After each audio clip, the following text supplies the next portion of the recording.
Bismillah, alhamdulillah, Allahumma salli ala Muhammad. We finished the ayat of isti'adhan, ayat of hijab, and the persons who are allowed to see a woman without hijab, right? We also explained what hijab really means. It's really a cloth that covers up to the chest.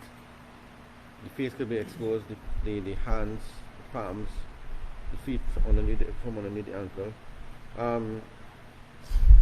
And this is common sense. Common sense guides you to understand that when a woman takes off her hijab, it doesn't mean that she's now exposed. I mean, her chest and everything is exposed. No, she still has some clothes underneath there. So the ayat is giving the permissibility for those who can see her without hijab, but with the other part of the body still covered, right? Over here it is mentioned that, of course, the people who the categories of people who were called, they can't see between the navel and the knee of the woman, right? But we still, as a mark of modesty, a lot of the laws of Islam, we try not to go to the bare minimum, right? So even though it is permissible, but we try not to stick to bare minimum. Due to modesty, we would say that the woman should be covered properly in front of her fathers, her brothers, her children. Properly means even her chest should be covered, right? Just she's allowed to remove her hijab, inshallah.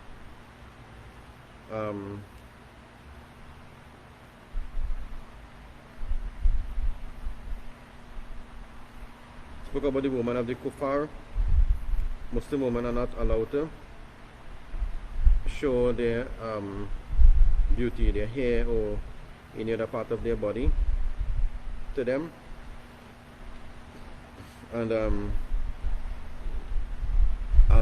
even the hair of the woman should be covered from the disbelieving woman. And we treat disbelieving women like men, like strange men, right?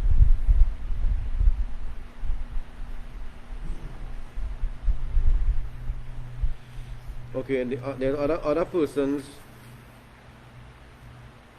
There are other persons who are also exempted from how you're saying, women, the Muslim woman happen to cover in front of them, right? So our tabi'ina ghayra ulil irbati min ar-rijal.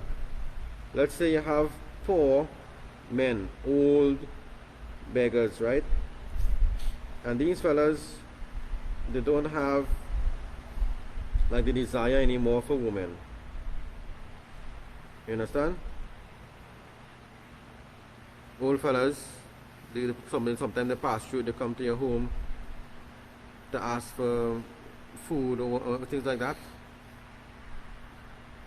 And they don't really have any desire for women because they're so old, mashallah. Then okay, it is allowed to do for the lady to open the door, open the window, and give them something through the door or through the window. She don't have to put on a hijab, right? Understand that? Then we have our tifl alladhina lam yadharu ala awratin nisa, or children, like these children here who playing with the sanitizer, right? Who have no idea of the benefits of the female anatomy, right? So these young fries, they also could see like Muslim women without hijabs, right? Understand that? I don't mean small fries that can pull out lady hijab on, It just mean it wouldn't be a sin for the woman if she don't have hijab in front of you, alright? And as we said, it could be compulsory still to cover between the navel and the knee. But for modesty, we would still tell you to cover even the chest also, right? Inshallah. Right? Jamal, cover yourself. Okay? وَلَا يَضْرِبْنَا بِأَرْجُلِهِنَّ. The woman should not stomp their feet. لِيُعْلَمَ مَا يُخْفِينَ مِنْ زِينَتِهِنَّ, so that people would start knowing, or like men would be attracted to wonder and to search for the hidden parts of the woman, zina, the woman's beauty that the men could not have found unless the woman give them a little idea, a little cue to look for it. Okay, so there were women who used to wear anklets with small bells on them, right? Just to get the attention of men, strange men. They wore these small bells on the anklets so that they could, how you say, stomp their feet and make a certain sound so the man would look. You understand that, right? So if the woman didn't do that, and this specific woman didn't do that, then the man would not have looked. You understand that? So their beauty, what used to be covered, but they created an additional way, an additional action to try to grab the beauty, to grab the attention of men. No, not here. There, Jamal, there. Top line. Right. وَتُوبُوا إِلَى اللَّهِ جَمِيعًا أَيُّهَا الْمُؤْمِنُونَ, and make tawbah, all of you, O believers. Jamal, what are you doing, Jamal?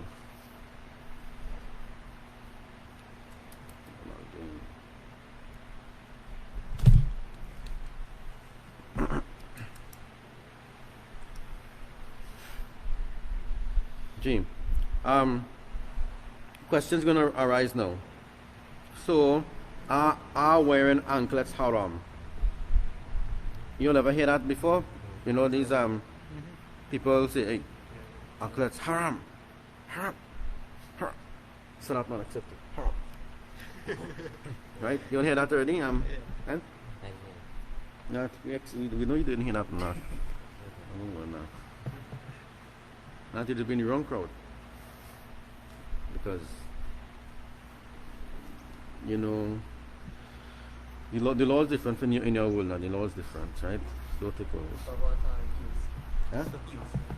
Right, so we come to those things now, right? Let me read a fatwa for you all that Mufti Tosir made us do, right?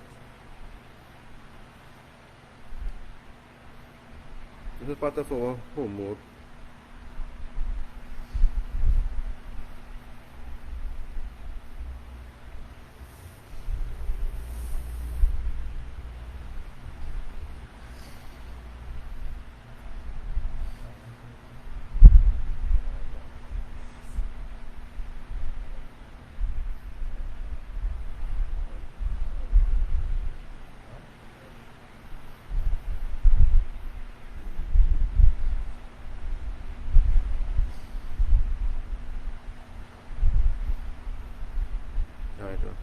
Well, later on I'll find a fatwa for you all.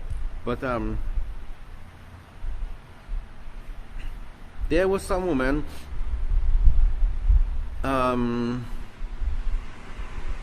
like the prostitutes, right?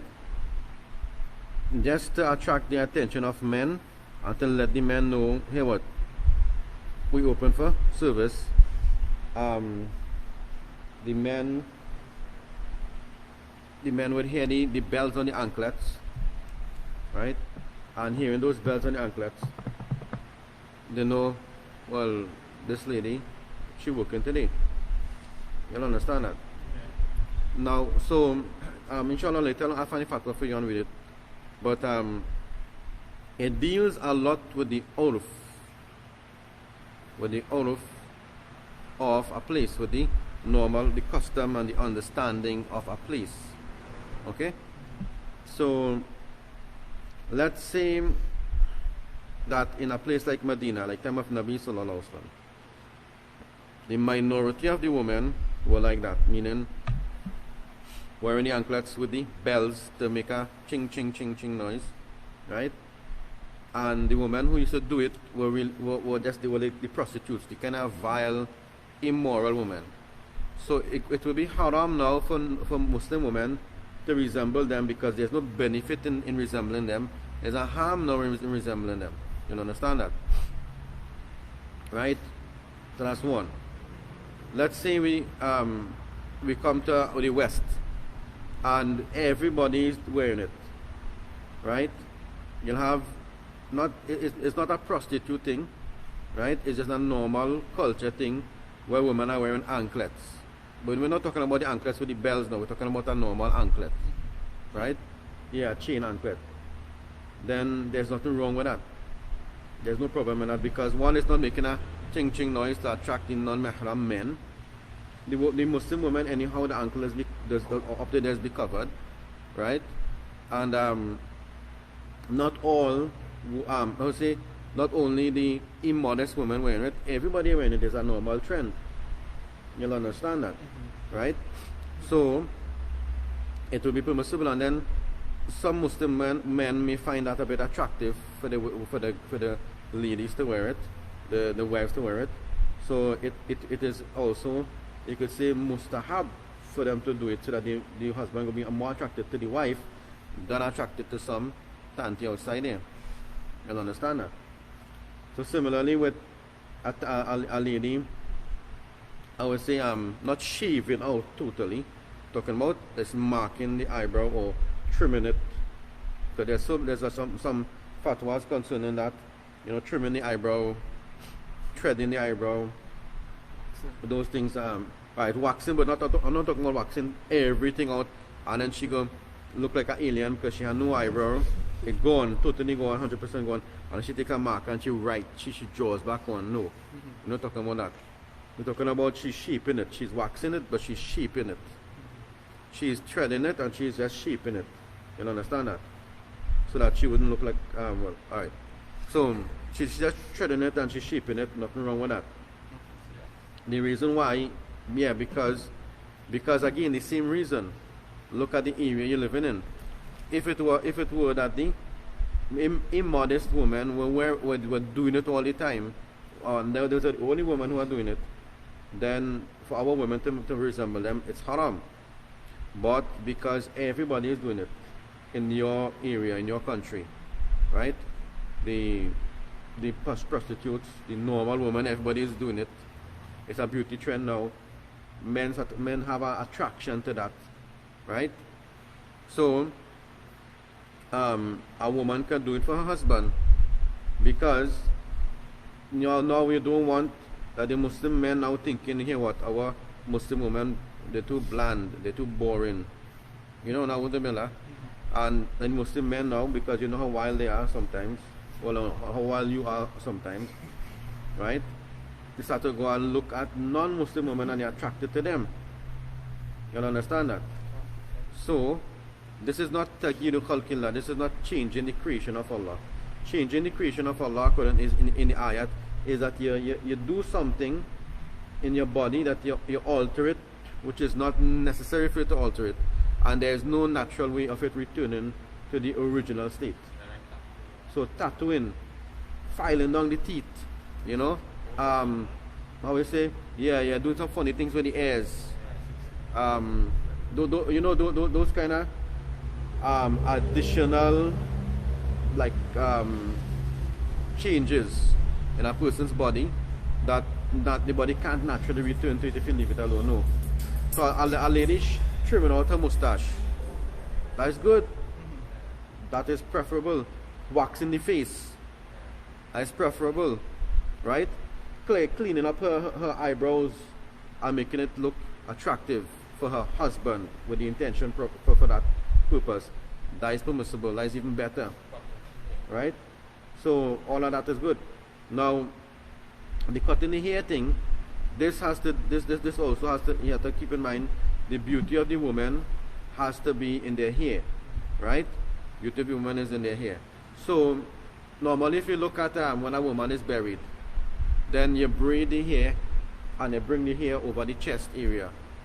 So qiyasan, meaning logically and even istihsanan, you would say that it's better that the woman grow their hair to like chest height or even a little bit longer than that too, as long as they could manage it, right? As long as they could manage it and as long as they could keep it neat and clean. But a woman is not she is not allowed to cut her hair so short that it becomes looking like a man here now. You understand that? Right? So it is a lot to do with now the all over the place. Yeah, some scholars wouldn't like that what we said just now, but this is the fatwa of our fatwa, the fatwa of Darul in Birmingham, as well as the fatwa of Darul Ifta Leicester, right? I compared these opinions to all, and it's the same logic we came up with. We didn't copy their fatwas. After doing the fatwa, we checked them, and it was the same logic, because we're trying our best to avoid the Muslim men going wild behind the non-Muslim women. So there has to be some type of leeway given, and the Rasul Sallallahu Alaihi Wasallam, that he cursed the women, of course, who like shave the eyebrows and tra-la-la-la-la, but it's the women who do it to attract non-Muslim, non-mahrams, the women who cut it out totally, the women who do it as prostitutes. You understand that, right?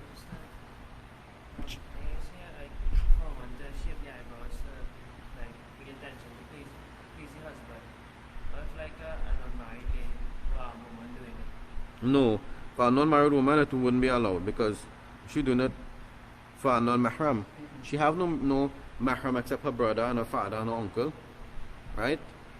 So brother, father, and uncle don't want to see her doing that. So for her to do it, it would not be permissible. You understand that, right? But for a married woman, so to seek of her husband, yes, it is permissible, inshallah. But of course, as I said, we're not talking about shaving off the eyebrow. Be very clear in that. We're talking about shaving the edges and shaping it. Nothing wrong with that.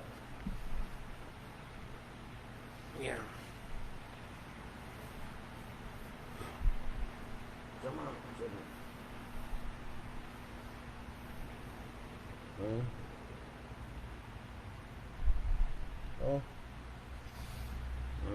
Sure with that, eh?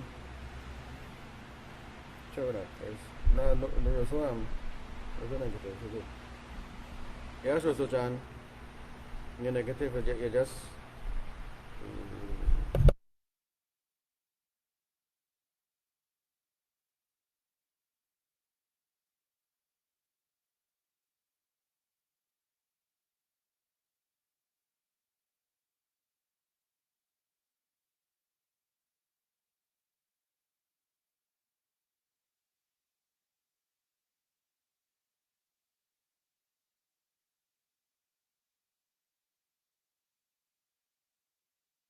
One preys on the lonely sheep.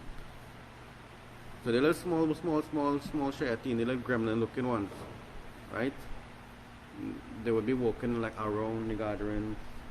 They can't come in the gathering because this is the kid of Allah gonna burn them.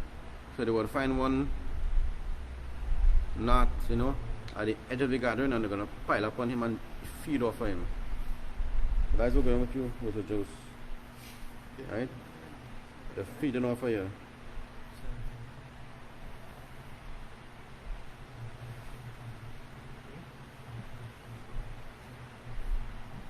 Dream. So you'll understand about that hukum and that ayah there, right?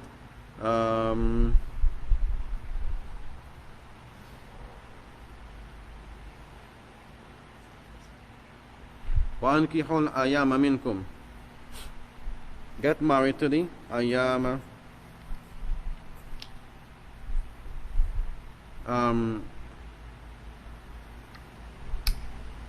The women who don't have husbands to take care of them, Allah subhanahu wa ta'ala is telling you, get married to these women, whether they are like virgins or they were married before. So, Asalihin min ibadikum wa imaikum. Get married to the righteous men from the slaves of Allah amongst you. In yakunu fuqara yughnihim Allahu min fadli. If a person is poor, Allah subhanahu wa ta'ala would soon make him wealthy. So you would see like some people before marriage eating quicksand, butter, right, Doc? And you see after marriage now, then eating steak and fries. So marriage brings a sort of barakah that people become more wealthy after marriage. They don't become more poor. Ask a Gurida, which already he is, how much time he married? Right? MashaAllah. So getting married brings barakat and wealth to a person. So Allah subhanahu wa ta'ala said, because Allah ta'ala will now send the rizq of the woman, of the wife, through the hands of the husband. You understand that? She will get her own rizq here, but Allah ta'ala will also give the rizq of the wife in the hands of the husband. You see, he becomes wealthy after marriage.